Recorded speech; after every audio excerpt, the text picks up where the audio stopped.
हयनेषु च सर्वेषु यथा भागमवस्थिताः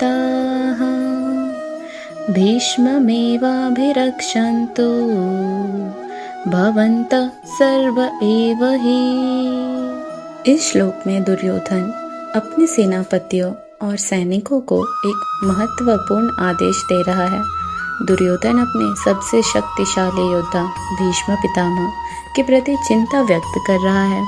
दुर्योधन कह रहा है कि सेना के सभी योद्धा और सेनापति अपनी अपनी जगह पर तैयार रहें। यथा भागमः इस शब्द का अर्थ है अपने अपने हिस्से के अनुसार। दुर्योधन प्रत्येक योद्धा को उनके अधिकार और कर्तव्य के अनुसार अपने स्थान पर टिके रहने को और सतर्क रहने के लिए कह रहा है। भीष्म पितामह महाभारत के सबसे महत्वपूर्ण और श्रेष्ठ योद्धाओं में से एक थे। उन्हें इच्छा मृत्यु का वरदान प्राप्त था, जिसका अर्थ है कि वह अपनी इच्छा के अनुसार ही मृत्यु को प्राप्त कर सकते थे। दुर्योधन यह समझ गया था कि भीष्म पितामह मानसिक रूप से पांडवों के विरुद्ध आक्रांत होकर युद्ध लड़ने को इच्छुक नहीं है, जिसके कारण वे सैनिकों को वीरता और उत्साह से युद्ध करने के लिए प्रेरित नहीं करेंगे।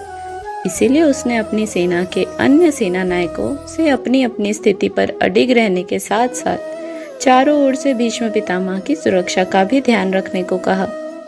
यह आदेश दर्शाता है कि दुर्योधन की रणनीति में भीष्म पितामह का विशेष स्थान था और उनकी रक्षा करना अत्यंत आवश्यक था।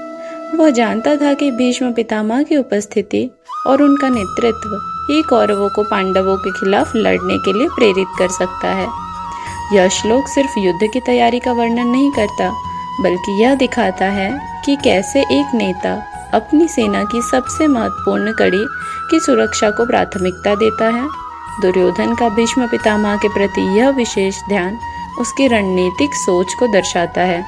यह श्लोक यह भी सिखाता है कि किसी भी महत्वपूर्ण कार्य में सबसे प्रमुख घटक की रक्षा और सुरक्षा सुनिश्चित करना कितना आवश्यक है। इस प्रकार गीता के इस श्लोक में न केवल युद्ध की तैयारी का वर्णन है, बल्कि यह एक रणनीतिक पाठ भी है जो नेतृत्व, सुरक्षा और योजना की महत्वपूर्णता को दर्शाता है।